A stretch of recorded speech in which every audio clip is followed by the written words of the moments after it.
Hi guys, what's up YouTube family? Ian and Jess checking back in. Hope you guys are doing well. Hope you guys are one step closer to your dreams and goals. Hope you guys are falling in love, guys. So guys, today we are going to make this a short video. We are going to be talking about this kid Muslim Lantern again, how he's a liar. Guys, this is a message to all our black brothers and sisters. Run from Islam because Islam is a racist ideology. Let's look at this clip here really quickly where he's talking to a black brother about how Christianity is the white man's religion. So I come from a Christian background. I took my Shahada after, just being curious about Islam. I had a lot of questions about Christianity. My father raised us, like, we're from New York, there's a large Muslim community in New York, and, he had a lot of friends that didn't eat pork, didn't do a lot of certain things, and he kind of instilled that in us. So I kind of had, like, a very foundational knowledge of Islam. So, in looking into it further after, thinking, like, why is God a white guy? Why does the Bible have all these contradictions in it? Like, if this is from God, like, why is it like this? And me being African American, I learned history about, Bible being forced on my people to subjugate us more easily, you know what I mean? So a lot of these things had me questioning Christianity. So I looked into Islam a bit. My friend who has a Muslima friend invited him to come to the mosque. He was nervous, so he's like, Raekwon, you want to come with me? We go for Juma. The khutbah was, very insightful, but I didn't learn a lot more. But the fitra in me, I would say, caused me to be like, I think this is the truth, So I didn't come with the intentions to, like, convert, but like, one of the brothers said, we have 2 new converts willing to take the Shahada. And I'm like, I wonder who those guys are.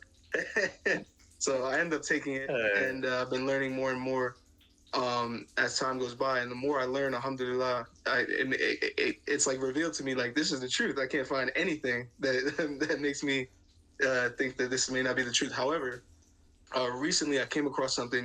There's a lot of Islamophobic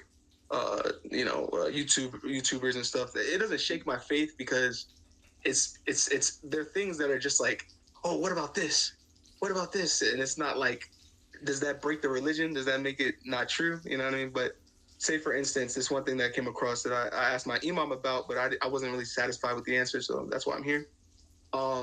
In terms of, I believe it was the Prophet's companion, sallallahu alaihi wasallam, they were on some sort of, I guess, like a war or some battle or something, and let me just paraphrase it. The Arab women, they were allowed to take them in their right hand and possess them in their right hand, and, have intercourse with them, even though it says, like, they were missing their wives, they were without their wives.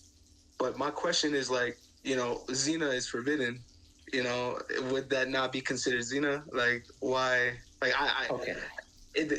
My imam I got a told me question. that, like, maybe, I don't know. It's okay. I don't blame the imam. Maybe he's not equipped probably to deal with this question. Some imams are not, like, because these are more of an Islamophobic thoughts that the average Muslim usually does not encounter. You have to kind of misrepresent certain things and put them in a certain light in order for it to be a question. But it's interesting what you said. I just wanted to comment on what you said first. Like, we welcome you to Islam. We're happy, alhamdulillah, you're a Muslim. And I just wanted to comment on an interesting thing you said about God being a white man. Because you see that, as you said, if you read the history, you know that the religion was enforced on the African people, right? I'm North African, I'm Arab, I'm North African still, right? Mm-hmm. How the religion was enforced on the people. Now, what I find funny always, and what I say to the people is that, look, the white man have enforced the religion on the African people.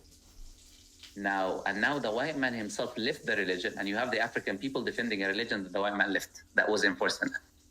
So for me, this is like what's going on?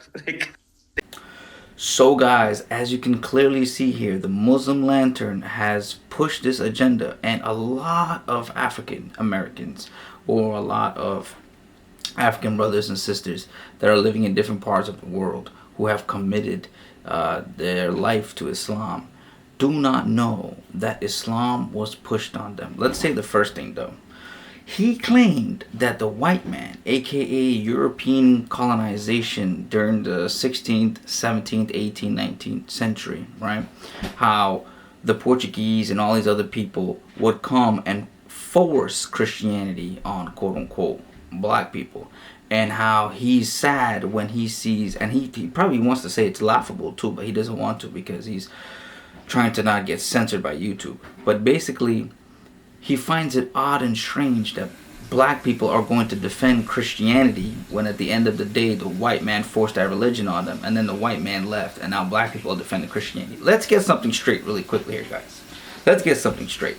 If you go do some basic research, right, you would see that the media, right, wants to portray that Christianity basically came to Africa and colored people to within the last 400 years.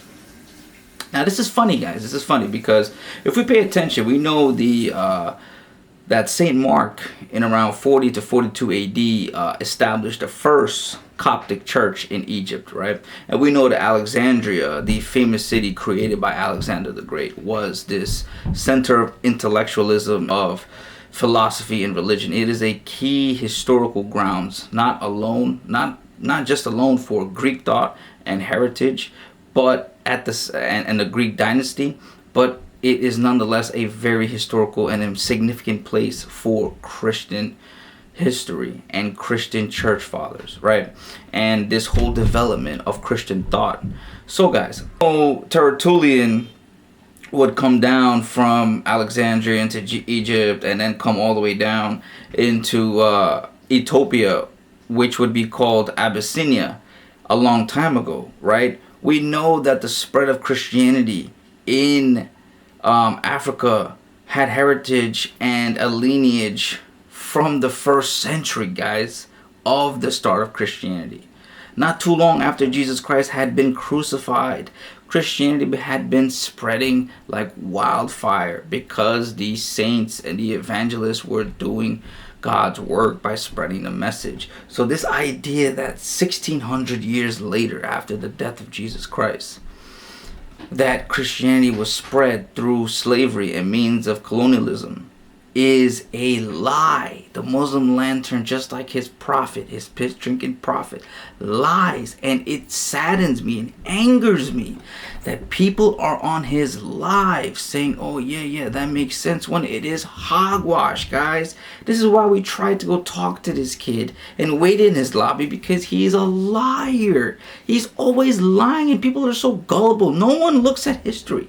No one reads the heritage of Christianity in Africa. And furthermore, the same place we just spoke about, Abyssinia, which is now present-day Ethiopia, his prophet Muhammad, the camel piss drinker, literally went there to seek refuge when the Muslims were being persecuted in Mecca. So the story at the time, the Christian king Negus actually gave refuge to the Muslims. So the fact that, and also the same Christians actually went down to Mecca to listen to Muhammad, according to the Sirah, aka the biography, right? So there was this cross relationship between Ethiopia, present-day Ethiopia, and Mecca, and there was a big acknowledgement that the African province had this rich culture of Christian thought and Christian heritage. We can see Christian churches dating back over 1500 years ago that is there. Ethiopian Christianity is actually the second oldest Christianity in the world, guys. What is he talking about? You see what I'm trying to say? Muslims are always lying. Now when it comes to Prophet Muhammad, the camel piss drinker rapist that's being killed 1,000 times in hell, right? What do we get to know? He's a white man, right? He's a white man that had black slaves, sold black slaves, hated black people, thought that black was the worst and white was the best, right? He is a slave master and a slave owner. He sold sex slaves, had sex slaves. People followed his line, right? Islam was the biggest slave trading network in the world. They sold African slaves to the Europeans. It was the Europeans that stopped slavery because the Muslim Arabs did not want to stop it. They loved it. So what are they talking about? None of it makes any historical sense, guys, right? We showed all the proof here. We'll show some hadiths again. that just display how Prophet Muhammad had black slaves, hated black slaves. Look at the things that it says here in the hadiths, guys. What are they trying to say, right?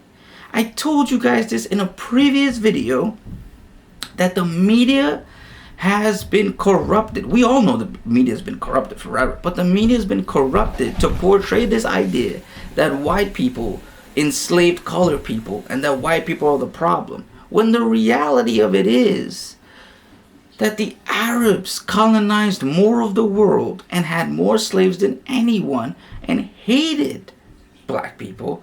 That's why it's very sickening to see, and it's sad to see when you have black imams or black brothers and sisters that are Muslim and they don't understand. They're defending the faith, but they don't realize that this faith is against you.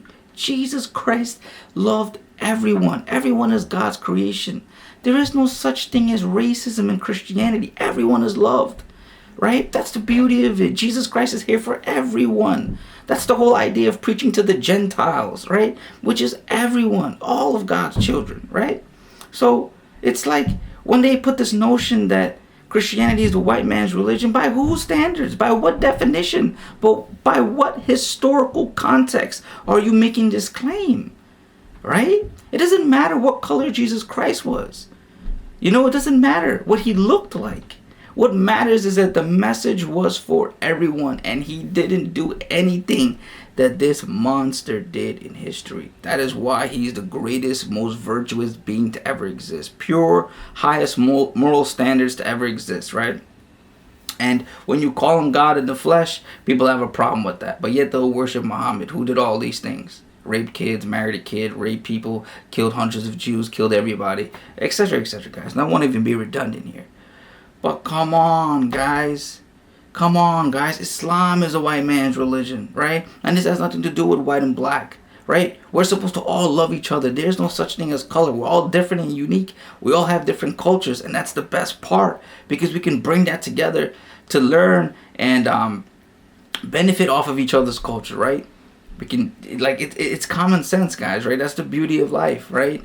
So it's like Islam has this agenda, like we said, of trying to say that it is this peaceful, loving religion, and how they try to, quote-unquote, whitewash Christianity into a way where it seems like it's a tool used against everyone in the world.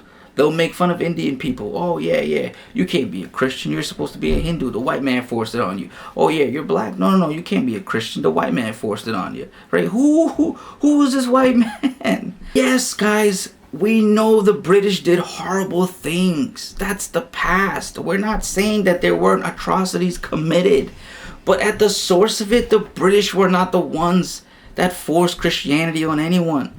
The Portuguese was not the ones to force Christianity on anyone. They may have done it in their conquest, right? But that doesn't mean that the start of it, the beginning, the seed of it came from there, right? As we discussed, you look at the world today, the world isn't how it was before. There's so much reform, right? And there's so much love. And this idea, guys, that they're always trying to blame white people. We explained this before. The Arab Muslims captured over 1 million white people. The Arab Muslims ridiculed, raped, shamed white women. We showed the paintings in the other video.